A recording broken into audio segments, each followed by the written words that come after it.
ഒരു 35-40 വയസ്സിനടുത്ത അവന് പ്രായം ഉണ്ടാവും. എൻ്റെ അടുത്ത് പറഞ്ഞു, ഉസ്താദെ എൻ്റെ ലൈംഗികത മുഴുവനും തകർന്നു പോയി, എൻ്റെ ജീവിതത്തിൽ സെക്സ് ഇല്ലാണ്ടായി. ഉസ്താദിന് വേണമെങ്കിൽ എന്ത് വേണമെങ്കിൽ ഞാൻ തരാം. അയാൾക്ക് അവിടെ തോട്ടമൊക്കെ ഉണ്ട്. അയാൾ എൻ്റെ അടുത്ത് പറഞ്ഞു, ഉസ്താദ് വരുമ്പോൾ താമസിക്കാൻ ഞാനൊരു വീടൊക്കെ ഉണ്ടായിരുന്നു, ഇവിടെ താമസിച്ചോളൂ, എനിക്ക് എൻ്റെ ഈ പ്രശ്നം ഒന്ന് മാറ്റി തന്നാൽ മതി. ഇവിടെ ഇപ്പോൾ കുറേ ചെറുപ്പക്കാരായ ആൾക്കാരും ഉണ്ട്. എനിക്ക് ഈ ചെറുപ്പക്കാരായ ആളുകളോട് പറയാനുള്ളത് എന്താ പറയുക, എന്നെപ്പോലുള്ള ഈ അണ്ടക്കളവന്മാരോട് ഇതൊന്നും പറഞ്ഞിട്ട് കാര്യമില്ലാതെ എനിക്ക് നല്ല ബോധ്യമുണ്ട്. എനിക്കറിയാം വയസ്സായ ആൾക്കാരോടും ഇതൊന്നും പറഞ്ഞിട്ട് കാര്യമില്ലാതെ എനിക്ക് നന്നായിട്ടറിയാം. എന്നാൽ ഇവിടെ ഇരിക്കുന്ന ചെറുപ്പക്കാരായ ആളുകളോട്, ആണിനോടും പെണ്ണിനോടും എനിക്ക് പറയാനുള്ളത്, നിങ്ങൾ സൂക്ഷിക്കണം. നിങ്ങൾക്കിപ്പോൾ പലതരത്തിലുള്ള രോഗങ്ങൾ വന്നിട്ടുണ്ടാവും. ചിലപ്പോൾ നിങ്ങൾക്ക് തോന്നും ഇത് വളരെ നിസ്സാരമായ ഒരു പ്രശ്നമല്ലേ എന്ന് നിങ്ങൾക്ക് തോന്നും. ഒരു 35-40 വയസ്സ് കഴിയുമ്പോൾ നമ്മളിൽ പലർക്കും, ഈ ചെറുപ്പക്കാരായ ആളുകളിൽ പലർക്കും ചിലതരം രോഗങ്ങൾ കണ്ടു തുടങ്ങും. അതിൽ ഏറ്റവും പ്രധാനപ്പെട്ട അല്ലെങ്കിൽ അപകടമുള്ള രോഗമാണ് ഷുഗർ എന്ന് പറയുന്ന രോഗം. ഇത്തരം രോഗാവസ്ഥകൾ നിങ്ങളിലുണ്ടെങ്കിൽ, നിങ്ങൾ പലപ്പോഴും പറയാറുള്ളത്, ഞാൻ ഷുഗറൊക്കെ ചെക്ക് ചെയ്തപ്പോൾ വളരെ ചെറിയ അളവിലേ ഷുഗറുള്ളൂ, അത് പ്രശ്നമൊന്നുമില്ല എന്നാണ് തോന്നുന്നത്, അതുകൊണ്ട് ഞാൻ മരുന്നൊന്നും കഴിക്കാറില്ല, ഗുളികയൊന്നും ഉപയോഗിക്കാറില്ല എന്നൊക്കെ നിങ്ങൾ പറയും.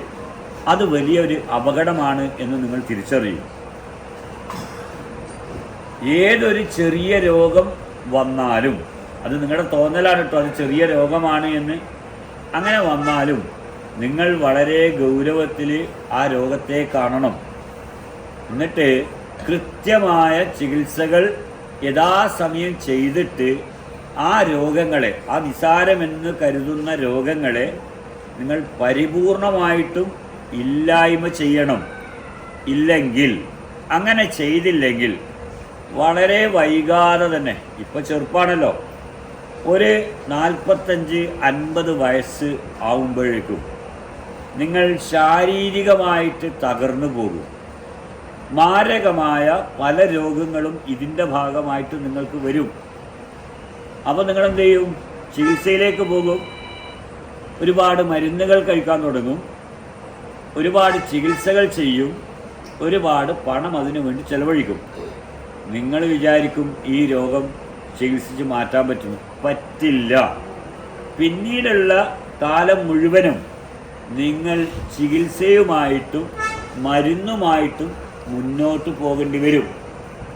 അതുകൊണ്ട് ചെറുപ്പക്കാരായ ആളുകൾ ഏതൊരു രോഗമായാലും, അത് വളരെ നിസ്സാരമെന്ന് നിങ്ങൾക്ക് തോന്നും, നിസ്സാരമല്ല. ആ നിസ്സാരമെന്ന് പറയുന്ന രോഗങ്ങളെ, അല്ലെങ്കിൽ തോന്നുന്ന രോഗങ്ങളെ നിങ്ങൾ വെറുതെ വിട്ടേക്കരുത്. നിങ്ങളതിനെ ഗൗനിക്കാതിരിക്കരുത്, അതിനെ അവഗണിക്കരുത്. അവഗണിച്ചു കഴിഞ്ഞാൽ വളരെ വൈകാതെ തന്നെ മാരകമായ രോഗങ്ങൾ നിങ്ങൾക്ക് വരും, നിങ്ങൾ രോഗിയായിട്ട് മാറും. പിന്നീടുള്ള ജീവിതം വളരെ ദുഃഖകരമായിരിക്കും. ഇതെന്തുകൊണ്ടാണ് ഞാനിങ്ങനെ പറയുന്നറിയോ? ഞാൻ പലപ്പോഴും അത്തരത്തിലുള്ള ആളുകളെ ഞാൻ പലപ്പോഴും കണ്ടിട്ടുണ്ട്. എൻ്റെ ജീവിത അനുഭവമാണ് ഞാൻ നിങ്ങളുടെ അടുത്ത് പറയുന്നത്. എൻ്റെ അടുത്ത് തന്നെ പലരും പറയാറുണ്ട്. ഇന്നലെ പോലും എൻ്റെ അടുത്ത് ഒരാൾ പറഞ്ഞത്, അയാൾക്കൊരു 40 വയസ്സുണ്ടാവും. എൻ്റെ അടുത്ത് ഞാൻ ചോദിക്കാതെ തന്നെ അയാൾ പറഞ്ഞത്, എനിക്കൊരു രോഗവുമില്ല എന്ന്. അപ്പോൾ ഞാൻ പറഞ്ഞു, അൽഹംദുലില്ലാ, സന്തോഷം എന്ന് അയാളോട് പറഞ്ഞു. അയാൾ തന്നെ വീണ്ടും എൻ്റെ അടുത്ത് പറഞ്ഞു, ചെറിയ രീതിയിൽ ഷുഗർ ഉണ്ടെന്ന് പറഞ്ഞു. കാര്യം നാക്കുന്നില്ല ഞാൻ, അതൊക്കെ അങ്ങ് മാറിക്കോളുമെന്ന്. അപ്പം ഞാൻ പറഞ്ഞു, ഇത് നിങ്ങൾ ശ്രദ്ധിക്കണം. കാരണം ഇപ്പം 40 വയസ്സേ ഉള്ളൂ. പക്ഷേ ഈ ഷുഗറൊക്കെ വന്നാൽ എന്താ സംഭവിക്കുക എന്നറിയോ? നിങ്ങളുടെ ശരീരം മാത്രമല്ല, നിങ്ങളുടെ മനസ്സും തകർന്നു പോകും. എന്താ മനസ്സ് തകരും എന്ന് പറയാൻ കാരണം അറിയോ? നമ്മുടെ നാഡികൾക്ക് ബലമില്ലാണ്ടാവും, നാഡികൾ ക്ഷയിച്ചു പോകും. ഈ നാഡികൾ ക്ഷയിച്ചാൽ എന്താ സംഭവിക്കുക അറിയോ? നിങ്ങളുടെ, അതായത് സ്ത്രീയുടേതായാലും പുരുഷൻ്റേതായാലും ലൈംഗിക സംബന്ധമായ പ്രശ്നങ്ങൾ നിങ്ങൾക്ക് ബാധിച്ചു എന്നർത്ഥം. നാഡികൾക്ക് ക്ഷതം സംഭവിച്ചു കഴിഞ്ഞാൽ നിങ്ങൾക്ക് ലൈംഗിക സംബന്ധമായ പ്രശ്നങ്ങൾ വരും.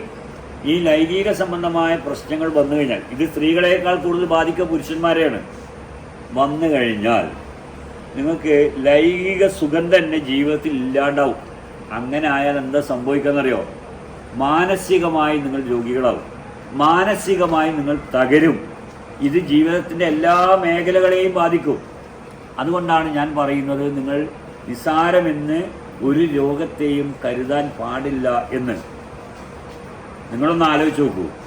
ഈ ലൈംഗികത നമ്മളിൽ ഇല്ലെങ്കിൽ, സെക്സ് ആണിനും പെണ്ണിനും ഇല്ലെങ്കിൽ, എടോ പിന്നെ ഈ ജീവിതം എന്തിനാ കൊള്ളുക? നിങ്ങളൊന്ന് ആലോചിച്ചിട്ടുണ്ടോ? സെക്സ് എന്ന് പറയുന്ന ഒരു സാധനം, ഒരു ലൈംഗികത ഒരാണിൻ്റെയും പെണ്ണിൻ്റെയും ശരീരത്തിനും മനസ്സിനും ഇല്ലെങ്കിൽ പിന്നെ ഈ ജീവിതം എന്തിനു കൊള്ളുന്നു നിങ്ങൾ ആലോചിച്ചിട്ടുണ്ടോ? ഞാൻ തീർന്ന് പരിപാടി കട്ടയും പടവും അടങ്ങിയെന്നാണ് അതിനെ പറയാം. ഒന്നിനും കൊള്ളാണ്ടാവും, നമ്മൾ ഒന്നിനും കൊള്ളാണ്ടാവുന്നു, ഒന്നിനോടും ഒരു താല്പര്യമില്ലാത്ത ആളുകളായിട്ട് നമ്മൾ മാറും. അങ്ങനെ പാടില്ല. അങ്ങനെ ഒരിക്കലും തന്നെ നമ്മൾ മാറാൻ പാടില്ല. മരണം വരെ നല്ല ആരോഗ്യമുള്ള ആളുകളായിട്ട് നമ്മൾ മാറേണ്ടതുണ്ട്, നല്ല ഊർജ്ജസ്വലതയുള്ള ആളുകളായിട്ട് മാറേണ്ടതുണ്ട്. ഈ ഊർജം നമ്മളിൽ നിലനിൽക്കണമെങ്കിൽ നമ്മളിൽ സെക്സ് ഉണ്ടാവണം, ലൈംഗികത ഉണ്ടാവണം, അത് ആസ്വദിക്കുന്ന ആളുകളായിട്ട് നമ്മൾ മാറേണ്ടതുണ്ട്. ഇതാണ് രോഗം വന്നു കഴിഞ്ഞാൽ നമ്മൾ തകരുന്ന ഒരവസ്ഥ. ഏത് രോഗം വന്നാലും തകരുക നമ്മുടെ ദാമ്പത്യ ജീവിതമായിരിക്കും, ലൈംഗികതയായിരിക്കും നമ്മുടെ ആദ്യം തകരുക. അങ്ങനെ തകർന്നു പോയാൽ പിന്നെ ജീവിതത്തിലെല്ലാം തകരും. നിങ്ങളുടെ പണം കൊണ്ടൊന്നും നിങ്ങൾക്ക് ഒരു രക്ഷയുണ്ടാവില്ല. എൻ്റെ അടുത്ത് തന്നെ ഇന്നലെ പോലും ചോദിച്ചിട്ടുണ്ട് ഒരാൾ. ഇന്നലെയും മിനിഞ്ഞാന്ന് ഞാൻ കാടിനകത്തായിരുന്നു, വയനാട്ടിനകത്തായിരുന്നു, വയനാട്ടിലെ കാട്ടിലായിരുന്നു മിനിഞ്ഞാന്ന്. ഇന്നലെ ഞാൻ അട്ടപ്പാടി കാടിനകത്തായിരുന്നു. അപ്പോൾ അവിടെ പോയപ്പം അവിടെ എന്നെ ചിലർ കണ്ടപ്പോൾ അവർ സ്വാഭാവികമായിട്ടും ഇങ്ങനെ ചികിത്സനെ കുറിച്ചും മരുന്നിനെ കുറിച്ചൊക്കെയാണ് ചോദിക്കുക. ഒരു ചെറുപ്പക്കാരൻ വന്നിട്ട് ചോദിച്ചത്, ഉസ്താദേ എനിക്ക് ഇങ്ങോട്ട് ഒരു കാര്യം പറയണം. ഞാൻ പറഞ്ഞോളൂ എന്ന് പറഞ്ഞു. രാവിലെ തന്നെ എൻ്റെ അടുത്ത് പറഞ്ഞു, ഒരു 35-40 വയസ്സിൻ്റെ അടുത്ത് അവന് പ്രായം ഉണ്ടാവും. എൻ്റെ അടുത്ത് പറഞ്ഞു, ഉസ്താദേ എൻ്റെ ലൈംഗികത മുഴുവനും തകർന്നു പോയി, എൻ്റെ ജീവിതത്തിൽ സെക്സ് ഇല്ലാണ്ടായി.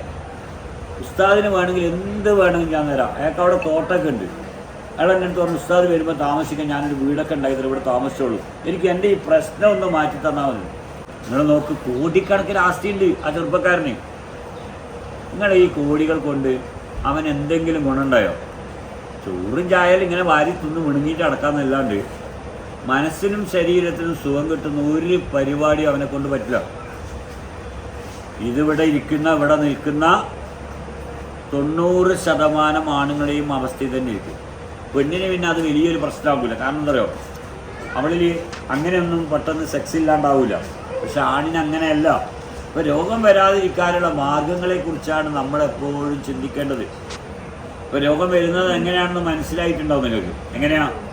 നമ്മൾ ഇതുവരെ കഴിച്ച ഭക്ഷണ സാധനങ്ങളാണ് നമ്മൾ രോഗികളാക്കിയത്. ഇതുവരെ നിങ്ങൾ കഴിച്ചുകൊണ്ടിരിക്കുന്ന അല്ലെങ്കിൽ കഴിച്ചിട്ടുള്ള ഭക്ഷണമാണ് നിങ്ങളെ രോഗിയാക്കിയതെന്ന്. നിങ്ങളെന്ത് വേണം? ആ ഭക്ഷണം മാറ്റേണ്ടതുണ്ട്. ചികിത്സയുടെ ഏറ്റവും പ്രധാനപ്പെട്ട ഭാഗം എന്ന് പറയുന്നത് പഥ്യം പാലിക്കുക എന്ന് പറയും. എന്താണ് പഥ്യം? പരിപൂർണമായിട്ട് വെജിറ്റേറിയൻ ആവുക. ആ ചികിത്സയുടെ ഭാഗമായിട്ട് രോഗി മാത്രമല്ല, ആ വീട്ടിലുള്ള മുഴുവൻ ആൾക്കാരും മാറേണ്ടി വരും. കഴിയോ നിങ്ങൾക്ക്? കഴിയുമെങ്കിൽ മാത്രം നിങ്ങൾ എന്നെ കാണിക്കും. അതല്ലെങ്കിൽ നിങ്ങൾ വേഗം സ്ഥലം വിട്ടോളി. ഇവിടെ വെറുതെ വൈകുന്നേരം വരെ രാത്രി വരെ നിന്നിട്ട് ഒരു കാര്യമില്ല.